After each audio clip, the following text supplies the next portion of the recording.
Welcome to the WWE Podcast, your number one source for the latest in WWE news and straightforward analysis. Are you ready to get this thing going? Give me a hell yeah! I said give me a hell yeah! Then let's get this show started right now. All right, everybody, welcome to the WWE Podcast. It is Sunday, February 14th, 2021. It is Valentine's Day. So if you're listening to this right now and you have a significant other, I just have one question for you. What the hell are you doing? Because if you have not yet done what you need to do to keep your significant other happy, if you guys celebrate Valentine's Day, some people don't. Some people think it's just a bunch of garbage and they don't bother with it. But if you have a wife, a husband, a boyfriend, a girlfriend, and you have not yet maybe tended to their needs, well, then I would recommend you pause or, stash this podcast away until you do such things. Or, hey, if you're single, then you can pretty much do what you want. But just a bit of a reminder for those out there that may have forgotten or putting off their significant other. So anyway, hope y'all are doing well tonight. It is a cold night here up in New York and much snow and ice and garbage on the way. But hey, once we get through February, it's March. It can go anywhere and we'll see what happens. But before we get things going, I do want to give a shout out to our newest patron on patreon.com. And his name is Bob. And he used to live up near my neck of the woods and is now roaming the great state of Pennsylvania, and I apparently help him with his work and getting through the day. So, Bob, welcome to the family. Welcome to the ad-free version of the show where you don't have to deal with any of the interruptions and just a streamlined experience, which I invite everybody to do at patreon.com. Search for the WWE Podcast, and we are right there. So, Bob, thank you so much for your patronage. And again, I'd welcome anybody who is interested in getting an ad-free experience, and you have $1 for 1 month. That's all it takes to get the entire library ad-free. So thank you, Bob, and I hope we are getting you through your day once again. Alrighty. Well, one more thing, guys, before we get going, I promise it's going to be very quick, is Zach Smith, who hosts the NXT review show on a weekly basis here on the WWE Podcast, is starting his own podcast, and it is live right now. So if you want to check that out, I would really recommend you do. It's called Random Wrestling, and it's available anywhere that you can find a podcast. I mean, it's really everywhere that you'd find this one. It is still with Apple for its review, so for their review. So it should be available in the next few days, but if you have any other app, like if you have Downcast, if you have Spreaker, Spotify, those should have it right now. But if you don't see Random Wrestling, give it a few days. I'd really recommend you check it out. He's going to be doing his own podcast, and I'd really would encourage you to hit that subscribe button when it appears on Apple. So kind of check back every few days. I'll tweet it out when it's available at wrestling_audio. And of course, I'll give you an update on Tuesday's Raw review. Alrighty, well, that's enough of that. Let's get into this week in review. And yes, it is Valentine's Day, so it wasn't easy to round up a co-host for Valentine's Day. It certainly is a holiday that does not require you to be podcasting, but rather maybe snuggle up on a couch watching a movie or having a nice dinner or whatever the case may be. So it is me tonight. It is just me. So this is certainly going to be a little different on a Sunday night. Typically, I do have somebody, but I'll be back with a co-host maybe on Tuesday for a Raw review. And certainly as we ramp up now into the week of Elimination Chamber, we'll be doing our normal preview and prediction show Saturday night. I know normally we don't do podcast Saturday, but I can't believe it's already been 3 weeks since the Rumble. But this coming Saturday, we'll be doing a preview and prediction show with a co-host.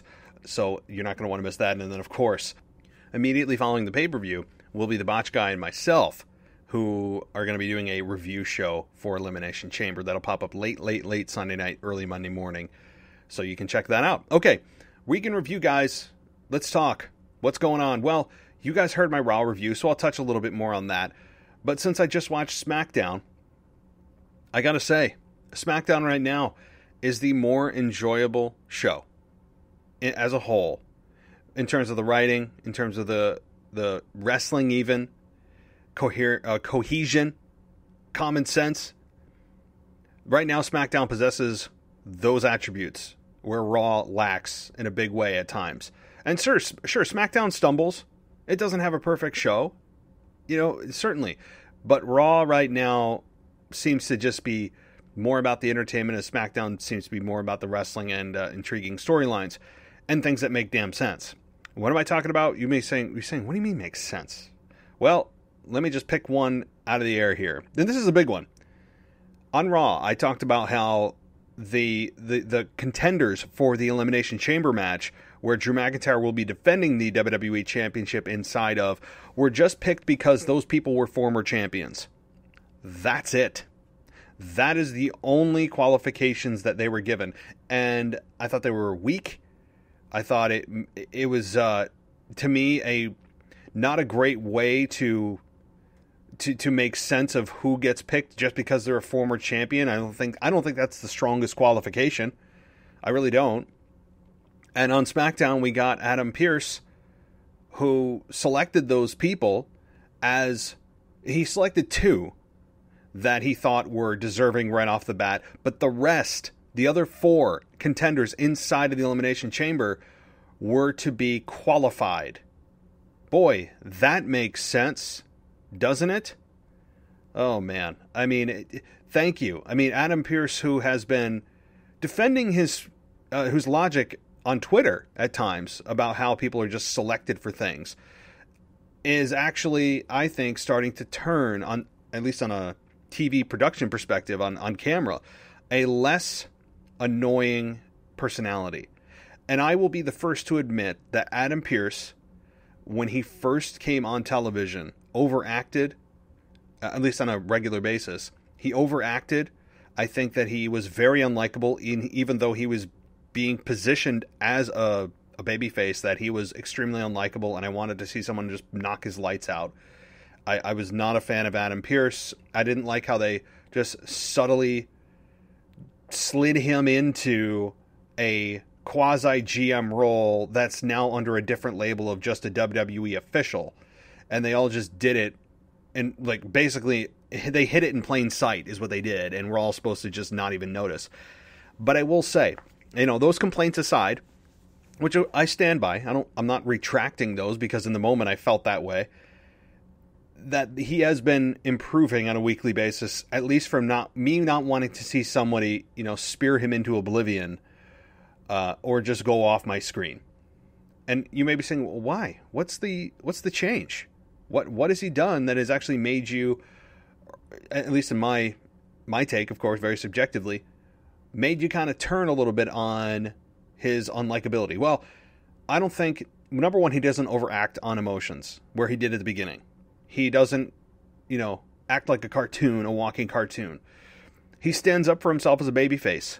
I think that's important. I think standing up for yourself as a babyface and not cowering, even as a WWE official, is important. And he stood up to Roman Reigns this past week and stared him down. And, showing that he has a set. That, I think, was important. And it was nice to see Adam Pearce show a little confidence, show facial expressions when he needed to. But do I think it's going to eventually lead to an Adam Pearce-Roman Reigns match? Probably. Where Adam Pearce he's not going to win, but at least put up a good fight and get some shots in on Roman. Eventually. I don't know, it could happen on it's going to happen on a SmackDown. It's not going to happen on a pay-per-view. But Adam Pearce is quietly making a big name for himself as a WWE official. And I got to say, I'm starting to turn on his personality. And not in a bad way, in a way that's it's actually aligning with what they position him as a babyface. And I can't say that for everybody that they have positioned as a babyface, namely the Street Profits, who, again, this week, we'll get to them. But I really enjoyed Adam Pearce more than I thought I would. And let's talk about the opening segment. Let's talk about it, because this is where the rubber meets the road, and I'm going to give you guys examples of what I'm talking about. And yes, we're going to get to Kevin Owens. We're going to get to his stone cold moment, probably his biggest stone cold moment that he's had. And I mean, what I mean by that is, yes, he stole the stunner. You don't say stone cold stunner, it's just the stunner, which makes sense. And he had his probably most, he lived out his stone cold fantasy with this moment on SmackDown. It was a very fun moment for Kevin Owens. So, what we had at the beginning of SmackDown was Jey Uso, Roman Reigns, and Paul Heyman coming out. And I gotta say, Jey Uso, who has been kind of a quieter participant in this group, is still acting, I think, playing a nice part. He's there as the backup. He's there as the right-hand man of Roman Reigns. Having Adam Pearce put Jey Uso and Kevin Owens straight away in the match with no qualification necessary actually makes sense. I'm a fan of what we had Adam Pearce do. Kevin Owens, I don't think, needs to qualify, and nor do I think Jey Uso does. So that actually, to me, made sense, even though I'm a big fan of having people qualify for matches that are a big deal. This made sense that they would essentially get a bye into the match. And not only that, but Roman Reigns' contract that Paul Heyman clarified, saying that yes, Roman Reigns has to defend his his Universal Championship at Elimination Chamber, but he specified that it doesn't have to take place inside the Elimination Chamber. This is great because it shows the cowardice of Roman Reigns not wanting to defend his championship inside the Elimination Chamber, but also the intelligence of his special counsel playing his role, doing what his special counsel should do in the legality of things and technicalities and ways to get around what his contract may dictate by really just taking things literally in his contract, saying yes to compete at Elimination Chamber. And one point I think people are forgetting, as I've heard other podcasts talk about the show, is that, yes, the winner of that match earns an opportunity against Roman Reigns in the same night for the Universal Championship. But here's the key word. Here's the key word that people have forgotten and aren't talking about, is that Paul Heyman said immediately following that match that individual will earn a Universal Championship match against Roman Reigns. That tells me that this first of all, this match could end the show. If that was not a play on words and it was actually true that it's going to happen immediately after the chamber match, that this to me would be the final match of the night. But that means that person who's exhausted and beat up is going to have to stand in the ring as Roman Reigns comes down after they just went through hell and have to face Roman Reigns for the Universal Championship. It shows just such cowardice. It puts that individual at a complete disadvantage for the championship, and it has to be a babyface that's going to win this match. I mean, it would make no sense for Jey Uso to win this match. I shouldn't say that, because they could have Jey Uso win and lay down for Roman Reigns and, basically gets another pass. But in all likelihood, it's probably going to be, if you're going to ask me my pick right now, I think it's Cesaro, and we're going to get to him, who I think has a major future ahead in the short term with WWE. So I'm going to get to Cesaro and why I think we should all be excited about those that have been angry about Cesaro's position in WWE over the last several years. I think I'm gonna make a good case for you guys as to why maybe we should be finally excited about Cesaro and what they may be doing with him in the near future. So again, Paul Heyman makes a very valid point about Roman Reigns, saying that it's not in the chamber, it's at the chamber. Very, very smart on his part. And again, we had Adam Pearce not cower. That was nice. Okay. Moving on, though, I do want to talk about the qualifying matches that happened, which all took places in tag teams, which was also smart, because I'm not a fan of, as much as I love qualifying matches, I don't need to see 4 qualifying matches in a single night. At the same time, they also have they have a very, very short period of time to create this match, because they didn't even have an Elimination Chamber match up until this week, and the Elimination Chamber is a week from tonight. So they didn't have a whole lot of time. That's why it was such a noteworthy SmackDown, is because, hey, we've only got like a week left of TV. Let's get moving. And our show is also an hour less than Raw. So let's actually, put some substance together and get things rolling storyline-wise. Okay, so here's the first qualifying matchup, and I got really nervous about this one. This was Sami Zayn and King Corbin against Dominic and Rey Mysterio. Now, immediately you're thinking, oh boy, Sami Zayn doesn't win. It's all about conspiracy theories. He's going to lose to Dominic and Rey, who are going to get into the chamber, and you're going to have Sami Zayn continue his conspiracy theory. I got very scared. I would have put my money on Dominic and Rey, but praise the Lord, it was Sami Zayn and King Corbin who won this match. I think, number one, I think they're deserving of it, especially Sami Zayn. And I think we've seen enough of Dominic and Rey for the rest of our wrestling fanhood. I never want to see Dominic and Rey ever again together. I mean, after what happened with Seth Rollins, and we're going to get to that segment that was really bizarre with Seth Rollins, not rant-worthy per se, just like, what the hell's going on? But we'll get to that in a couple of minutes.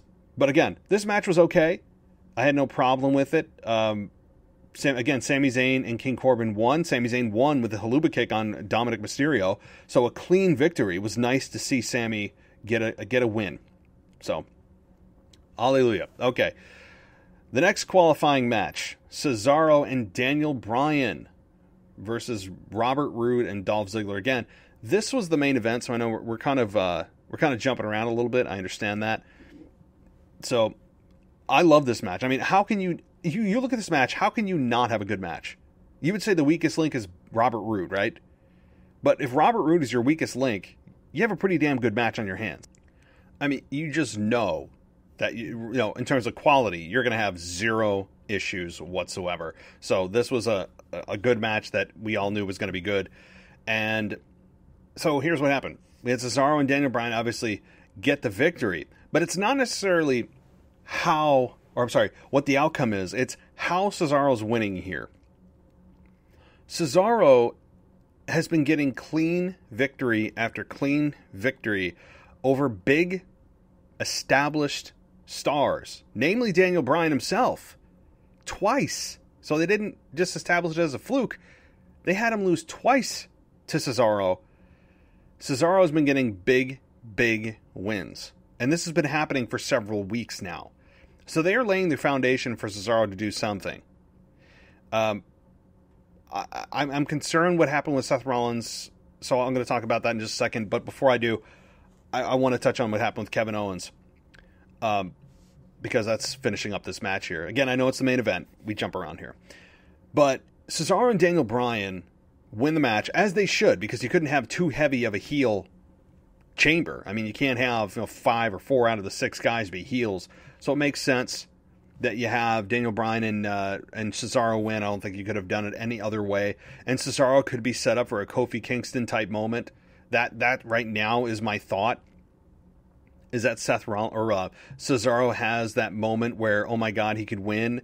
He wins, maybe he wins the chamber, and then Seth Rollins comes to screw him after just going through hell in the chamber, winning the chamber. Seth Rollins comes out and puts him down for Roman Reigns to get the victory and retain the championship. That's my thought, but aligning Seth and Roman is kind of weird right now. I don't know what to make of that because of the whole Shield thing. And yes, they're both heels, so it would make kind of sense that they're together. At least they're on the same team generally. But I don't know how it would work, considering that, to me, they should be separate right now, and Roman's doing such a great job. I don't think adding Seth would do too much. It may actually overshadow Reigns, who's such a dominant alpha male that Seth wouldn't cower to him, and he shouldn't. I don't know. Right now, I would keep them worlds apart. I just would. I don't think it's time for them to reunite in any kind of way, but I'm not WWE creative, so we'll have to see about that. Okay. But after the match, I mean, it was just chaos, right? Everyone's beating everybody up. We had Kevin Owens come down to the ring, everybody gets a stunner. I mean, it was time for, Oprah. It was the Oprah special. You get a stunner, and you get a stunner, and you get a stunner. Everybody got a stunner in a Stone Cold-like moment where he just cleared the ring with stunners. He must have been exuberant because he has, said many times Stone Cold was his favorite wrestler of all time, and he inspired him to get into the business. So him being able to go on WWE TV and have that moment, I think, even though I know it was not in front of fans, it must have been a really special moment for him. But it was fun. It was fun to see everybody get a stunner, I got to say. What a great move. The stunner is such a damn good move, isn't it? Great. Okay. But on Cesaro, I do want to talk about the Seth Rollins return, because the Seth Rollins return was weird, wasn't it? It felt like they didn't know what to do, so they kind of did a hybrid of Seth Rollins about embracing the vision, yet using the Burn It Down music. So he didn't have the Messiah music, but he's still the Messiah without the Messiah music, but he has Burn It Down, and yet he's kind of morphed it into Embrace the Vision. It feels like he's still trying to catch his footing after a long break here with spending time with his wife and his kid, and then you think he's going to turn babyface by talking about that becoming a father made him change, and that he sees things differently, and he's wondering where he fits in. But he said he realized he's the great leader that SmackDown needs to push the brand to greatness. And that's what led to not only the confirmation that he's still a heel, because you were kind of concerned, like, oh no, Seth Rollins is turning babyface, which I got a really big concern about, that he had this revelation after he had a baby that he is suddenly this, he's seen the light, so to speak.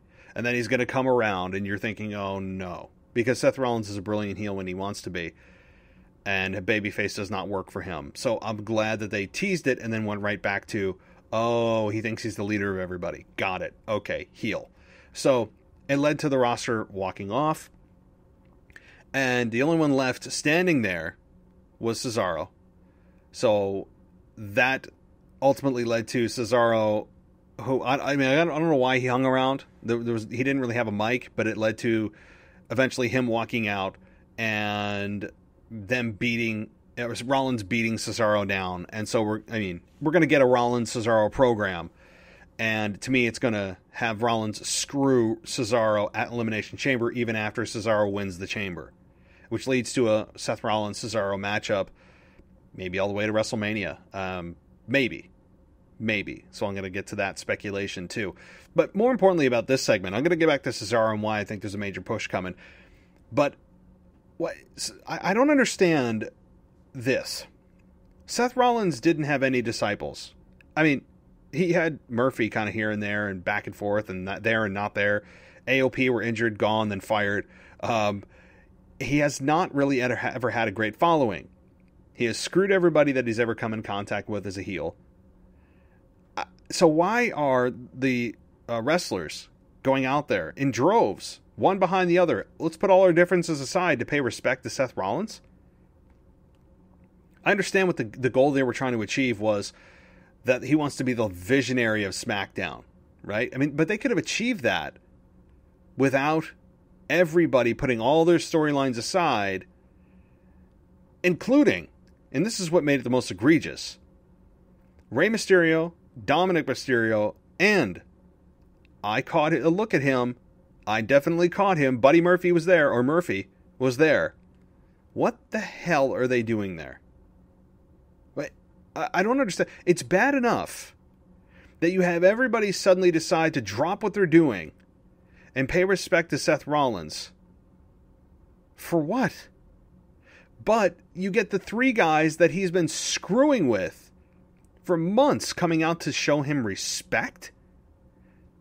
I mean, we had Seth Rollins gouge out Rey Mysterio's eye, torment his family, threaten his family, and yet you have him out there showing respect to him. And Rey was like, well, let's give him a chance to talk and see what he has to say.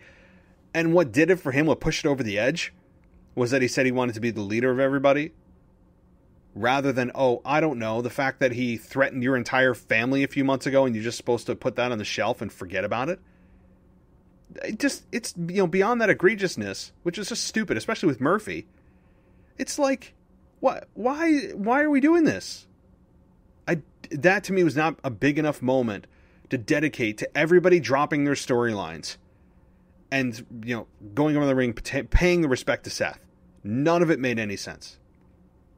So it was just to get to ultimately Rey Mysterio and Cesaro, or Rollins and Cesaro, which I'm fine with. I think it's going to be an excellent matchup in terms of in-ring. I'm a fan of in-ring stuff, but as you guys know, I put storyline ahead of in-ring, personally. I know a lot of people do the opposite today, because everything's about in-ring, cool moves, and kickouts, and finishers, and reversals, and 800 miles an hour in the ring. I understand that. I'm the reverse, but we could still get a decent story out of this if it's told correctly. And Cesaro seems to be coming into his own on the mic, too, if you've noticed that. It's just like he's being himself. And maybe that was the key all along for Cesaro. Maybe that was the whole key to unlock his potential, is to just not come up with a character or a gimmick or be James Bond or be the Bar, but to just go out there and speak and just be him. Imagine that. It's right there the whole time. And I just feel like Cesaro has become more comfortable. Maybe I'm seeing this in a different way than you guys are, but I feel like Cesaro just is talking. He's just talking, and he's being himself and comfortable. So if that's what it is, and it's just plain old Cesaro, the wrestling enthusiast or wrestling purist, I'm cool with it. I'm fine. I don't need a gimmick that doesn't make sense, and you can tell it's just a gimmick. You can tell it's not really him. It's just him trying to be something else. That's what it's felt like for Cesaro's entire career, gimmick-wise. So maybe it's just the key is just, hey, you know what? Screw it. Just be you, right? However boring that is, at least it'll come off natural and organic. And maybe seemingly, that's the way they're going with him. And I'm digging it. I really am. So, ultimately, again, this was just about Cesaro and Rollins. So, again, my thoughts about Rollins probably screwing Cesaro at Elimination Chamber, even after Cesaro wins it, which, again, that's an early pick. Okay, Bayley versus Liv Morgan. This was, I gotta say, I really enjoyed Liv Morgan more than I thought I did. They don't give her or Ruby Riott any mic time. I said this in a previous show. And that's a big problem for Liv Morgan and Ruby Riott. They don't ever really give them any time to develop their characters, which is a big problem for any fans to get invested, other than just realizing that they're good in the ring, realizing that there's more there, and that WWE hasn't shown us that. But they haven't actually given us time to understand the characters. So the more they handcuff these stars, the more that the fans, I think, are going to become resentful. But Liv Morgan, I think, did a nice job against Bayley. She really did. This was probably one of the biggest matches Liv Morgan has had in over a year or more. And Liv Morgan delivered. I'm a fan. I love that Billie Kay came back out.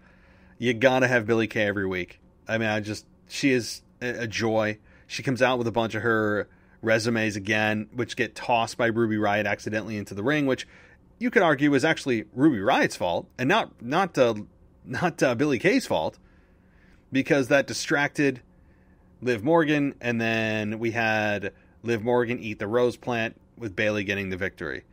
So again, is it really Billie Kay the problem? Or is it Ruby Riott who just chucked those things unknowingly into the ring? I would argue the latter. But it's going to be placed on Billie Kay's shoulders as screwing them accidentally again. And I'm enjoying the story. It's entertaining. It's easy to follow. She's trying to fit in, and she keeps stubbing her toe on this group and they have said, you're not in this group, and she just will not take no for an answer. And she's just incessant about becoming a part of this group, yet continues to accidentally cost them matches. It's great. It's great. It's simple. It's easy. It's just very soft. And I don't mean that in a bad way. It's a very easy storyline to watch. Okay. Let's see here. We got some of the other things happening on SmackDown. I know it's not a SmackDown exclusive review, guys. I understand we have Michael Ritter, who does an excellent job covering SmackDown. So I don't mean to take any thunder away from him, but since I don't really get to talk to you guys about SmackDown exclusively, I do like to give my thoughts when I can. And with no co-host here to bounce ideas off of and go on tangents, perhaps that's a better thing if you're looking for just kind of a cohesive SmackDown review. But I will talk about Raw too in just a minute. Okay, SmackDown. Let's continue. Oh boy. Okay, the Street Profits versus Otis and Chad Gable. So the Street Profits win here, but really as you'd expect them to, right? I mean, in terms of the pecking order in the minds of fans, I don't think anybody believes that Chad Gable and Otis are above the Street Profits in WWE's eyes or the fans' eyes of how they've been positioned anyway, because Otis and Chad Gable are all but a comedic relief segment. They're the landing spot of the show when you kind of need a transition from something, super serious where, the fans can take a breather when they say Otis and Chad Gable. I understand the dynamics of their show and why they have Chad Gable and Otis. I get it. So when you look at this matchup, it would scream that the Street Profits win, and they did. In a match that was fine. I could do without the Caterpillar. It's not entertaining to watch a 300-pound man do a Caterpillar, which is really just a knockoff of Scotty 2 Hotty's The Worm, but you can't say The Worm, so it's just a Caterpillar. I don't know. I'm not a big Otis fan. Gable has been back and forth. He was originally Chad Gable. Then he became Shorty G. Now he's back to Chad Gable. I don't know. The Alpha Academy it's comedic. It's comedy. At least it's positioned as an attempt at comedy. I won't say it's actual comedy because I don't laugh generally at it. So the Street Profits get the victory, but don't worry, not before they are showcased as at the Daytona 500. I don't know who they were with. One of Daytona 500's biggest drivers. I can't remember, Chad something. I could be wrong. I don't watch NASCAR at all, so I don't know. To me, it was just a groan segment that I really wanted to skip through, but I do a podcast and I wanted to actually watch everything. It was it's exactly what you'd expect from Chad or from the Street Profits. I don't know, and you guys know every time I mention the Street Profits name, you think I'm going to go on a rant, and kind of muscle memory would dictate that I do have the urge right now to rant on the Street Profits. I do. Again, nothing in ring. I think they're ultra talented in the ring. It has nothing to do with that. It's just they're so obnoxious as a tag team. And saying fam, I understand what fam means now. Okay, family. I don't care what word it is. If you just continually say it, it becomes extremely obnoxious. You want an example? If people think I'm being, I don't know, if I'm being just whatever reason picking on the word fam, how about the people that in your life? Everybody's come across these people that say the word like too much. And you're watching a speech and they say the word and you're counting how many times they say the word I've done it. Been there. It becomes so distracting and irritating that it takes away from whatever content they're trying to deliver you, because they have just completely neutered their content by their nervous tics or their repetitive words, or like. The same thing goes with fam. Okay? Fam, I don't need to hear him, Angelo Dawkins, say the word fam ever again. Please. I understand it can be slang or lingo. I don't care. Okay? Okay, I'm going to stop there because I could go on for 20 more minutes, of which I don't think you guys want to hear. But the other thing is that the Street Profits went up the ramp and Sasha Banks came out and they all start dancing. I'm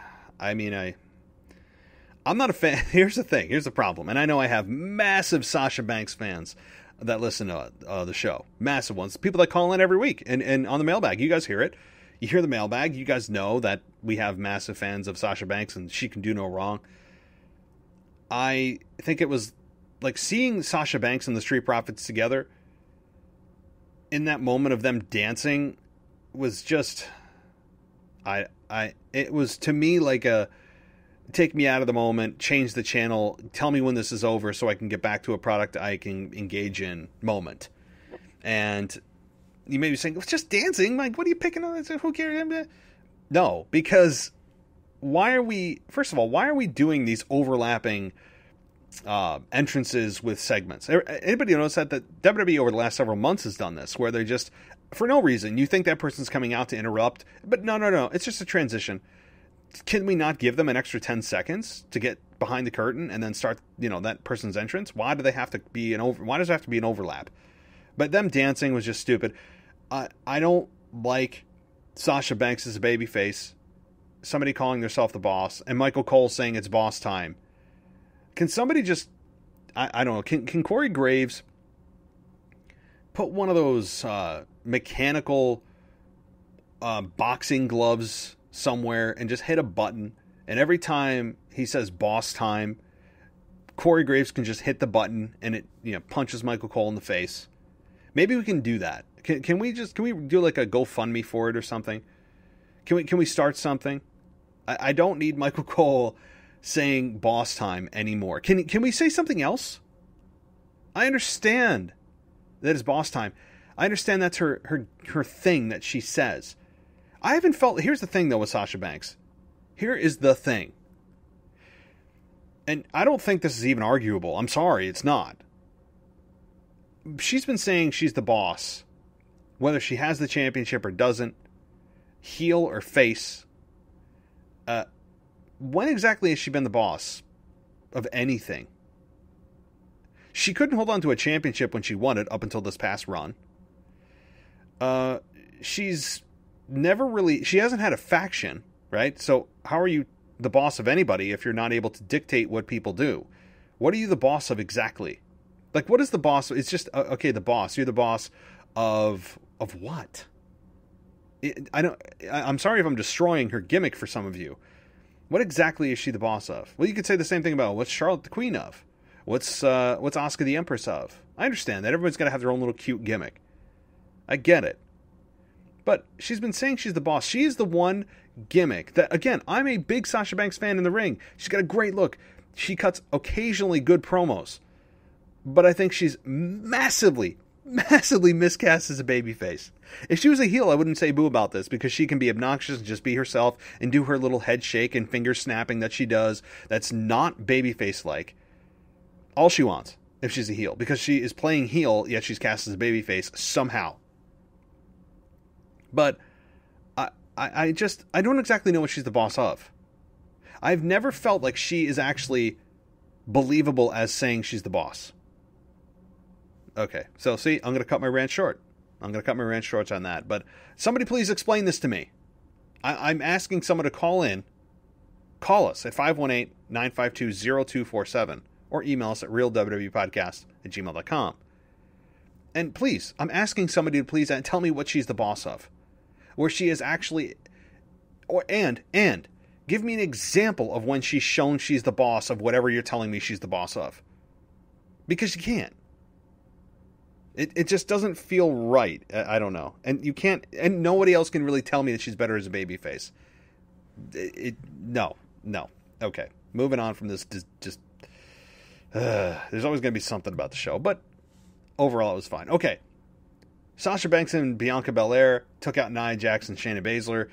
After Bianca Belair and Sasha were kind of trading a little bit of jabs, but in a friendly way, we then had Nia Jax and Shayna Baszler interrupt them, and we had Sasha Banks and Bianca threatened to show some footage, of which Nia Jax was like, "Don't you dare, blah, blah, blah, blah, blah." We all knew what footage that she was going to show, and she did, my whole thing, which, I'm kind of split on whether or not they should have shown that. If I was WWE, I probably would have just done it because it's something that wasn't supposed to catch fire that does. Just like the what chants weren't supposed to catch fire, just like the yes chants weren't supposed to catch fire. There are certain things that just happen, and when they happen and catch fire, you got to go with it. That's why I understand why they at least brought it back. I don't know how you market this, because it's PG, and I don't care what hole you pick, what orifice on Nia Jax you choose. Whatever one of the three holes, oh boy, I'm getting into dangerous non-PG territory. Whatever one of those three options that you have, how about that? I'll be even softer for families out there. Whatever three options you have on Nia Jax, none of them you can really use to market outside of maybe the one that's on her face. And I don't know. You got to be very careful with this. So I don't know where they go with this. Maybe it just dies a quick death next week and we all forget about it. But at least they wanted to acknowledge the fan uproar, not even support, just fan acknowledgement of the moment with Nia Jax last week and her whole comment that happened actually on Raw. Okay, good grief. I don't know what I'm talking about. Nia Jax's whole... Okay, so let's talk a little bit more about Monday Night Raw, because there's an interesting scenario shaping up with Sheamus and Drew McIntyre. And with Sheamus, I will say, Sheamus, he's much better as a heel. We understand this. Sheamus is much better as a heel. And I think that ultimately, it's probably going to be not Sheamus versus Drew McIntyre at WrestleMania. I do not think that is the case. I think that is something that is not WrestleMania worthy. It's just not. And to get us 2 months from now into there where fans care, I don't think it's going to happen. I think they wrap this up at Fastlane and call it a day. But here's where I get a little bit concerned about Edge, because I think we all believe that it was a fait accompli that Edge was going to beat Roman Reigns, or at least challenge Roman Reigns for the Universal Championship. I don't know if that's the case. I really don't know if that's the case, because Roman Reigns and Edge are starting from square one, right? There's nothing really there. With Drew and Edge, yeah, I think there's something there. Finn Balor and Edge, amazing match. I think it would be quality-wise, but it's not as big time. It's just, let's just face the facts. It's not. So, ultimately, is it Drew or Roman? I really believe it.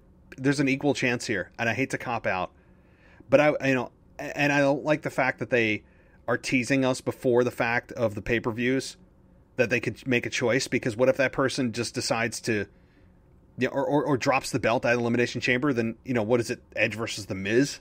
If The Miz captures the championship, God forbid, at Elimination Chamber. So they can't tip their hand, and they don't want to, and I understand that, but I don't know. I'm not a fan of the fact that they tease it. Why tease it?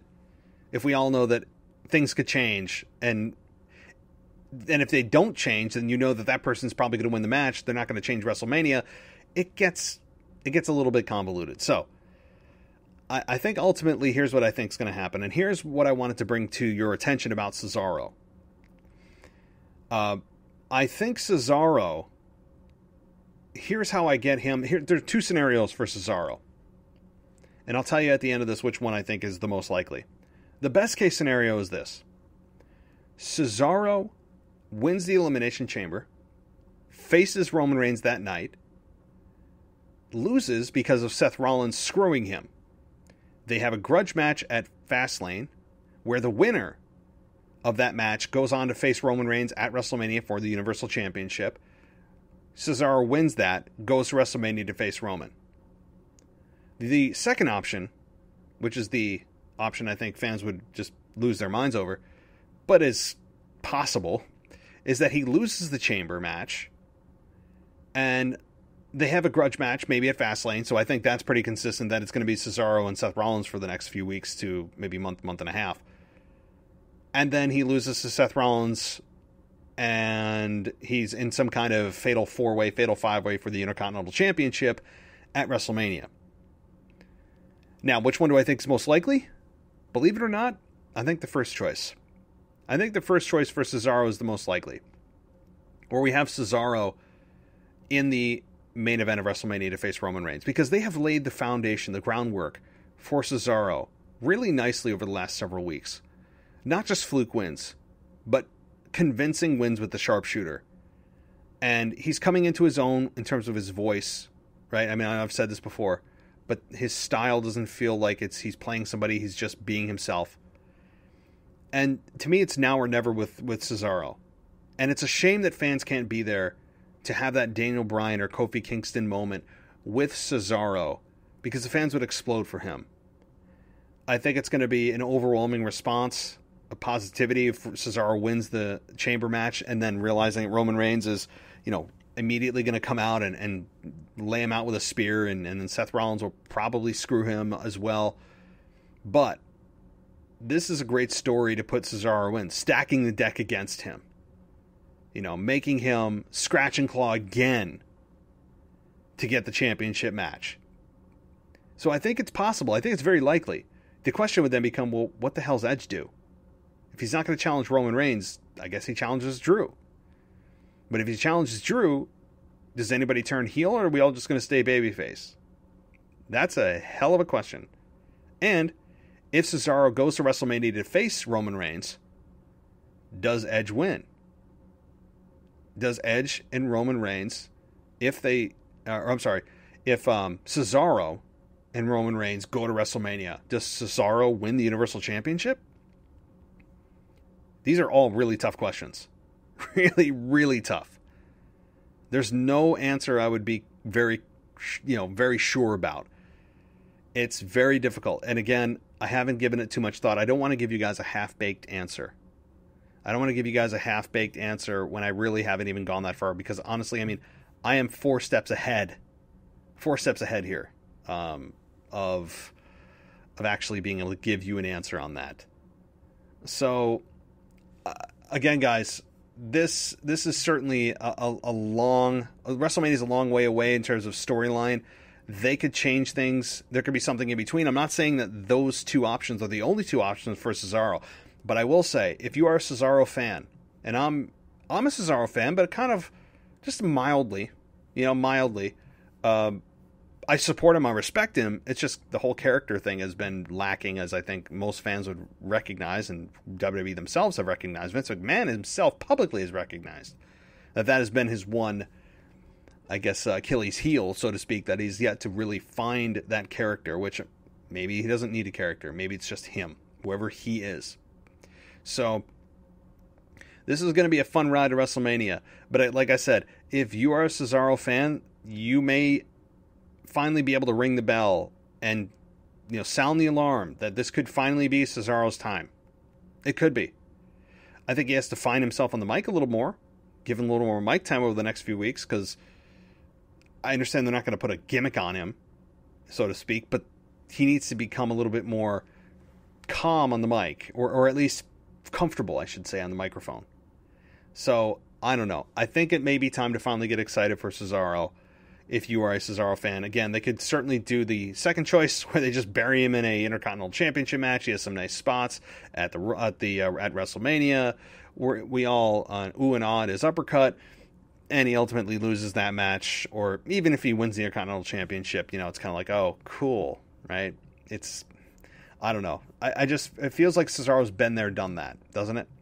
Okay.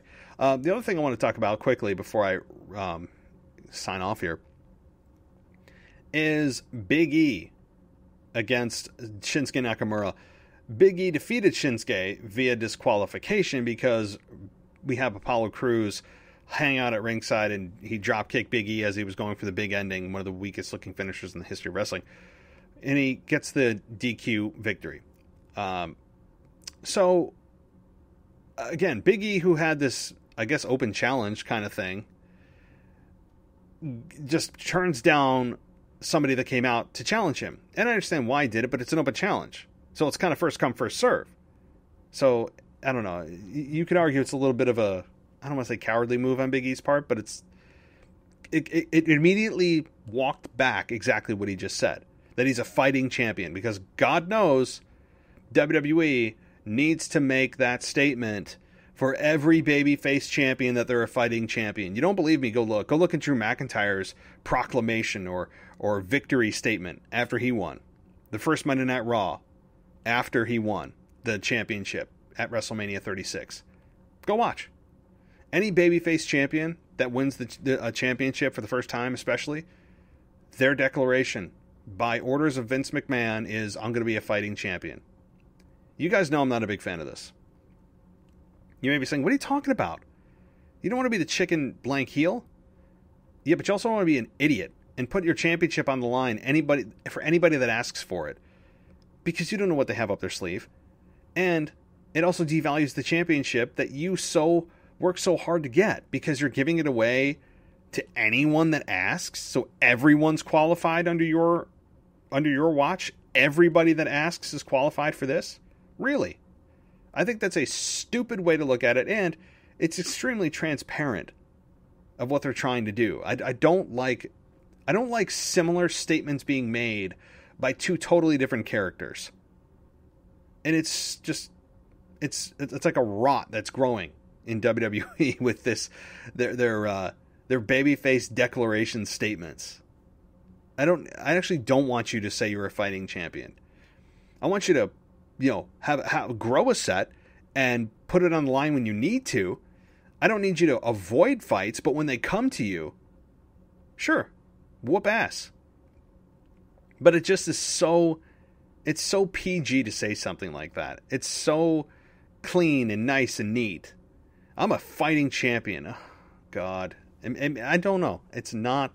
I have a lot of problem with the linguistics WWE uses, if you haven't noticed. I got a lot of negativity on that last show, but it is what it is. People talking about I spend too much time, on little things that WWE says, but those little things add up. The little things are just a microcosm of a much bigger issue in WWE a lot of times. But okay, I won't get on that rant. I will just say again, overall, I liked SmackDown. I thought it was good. I really did. I thought it was a solid, good show. The Seth Rollins thing again made no sense with people out there that have no reason to ever respect him, ever. And yet they were just told to go out there by who? I don't know. I don't know.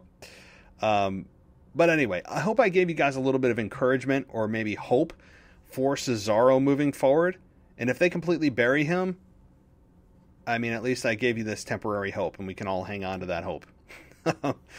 Really, I think there is a lot to be excited for Cesaro over the next few weeks. Look for him to explode. It's going to be not if he's going to explode, but how long he explodes for. How long do they keep the rocket going on Cesaro? Do they stop it short of WrestleMania? Or do they actually see it through and go through WrestleMania? I don't know if they know. You hear all the time that they're rewriting scripts the day of the show. So I have sometimes very little faith that they've already thought this through. You would think their WrestleMania main event that they've gotten planned out.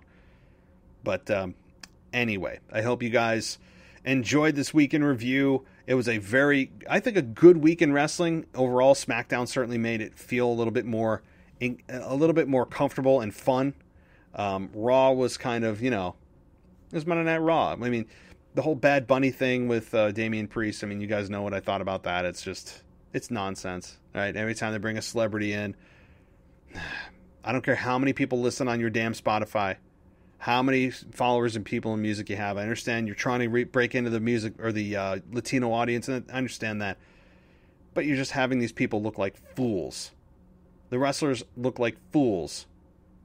And the celebrity gets to, smile and dance and not take a bump and walk away while everyone else has got egg on their face. It's maddening. So, alrighty, guys. Well, thank you so much for listening. Again, check out Random Wrestling. It is a new podcast hosted by Zach Smith, not under the WWE podcast. It is his own show. So he'll still be doing the NXT review for you here on the WWE podcast. And also, it'll be posted on Random Wrestling, but he's going to have some exclusive shows that are not going to pop up on this feed. They're going to only be on Random Wrestling, so you guys should check that out, because I think it's going to be a really, really good show. He just put up about his very first show that he did was Hell in a Cell 2019. Oh, Lord, how many times do I reference that? The main event, if you forgot, I hope I don't have any trigger. I should probably put a trigger warning on this. Seth Rollins versus The Fiend in the Hell in a Cell match. Oh, yes. Yes. I apologize for giving you repeat nightmares or triggering your previous ones, but that is the very first pay-per-view that he talks about, and it's really going to be about all topics. So check that out. Again, it's not yet available on Apple Podcasts or Google. They're pending right now, pending submission. But if you have a podcast app like Spotify or Spreaker, check out Random Wrestling. Hit that subscribe button. Take a listen. I think you'll enjoy it. And that's all I got for you tonight, guys. Hope you enjoyed the weekend review, even though it was solo. Happy Valentine's Day to everybody. And I'll be back on Tuesday night with your Raw review. Until then, I'll talk to you next time.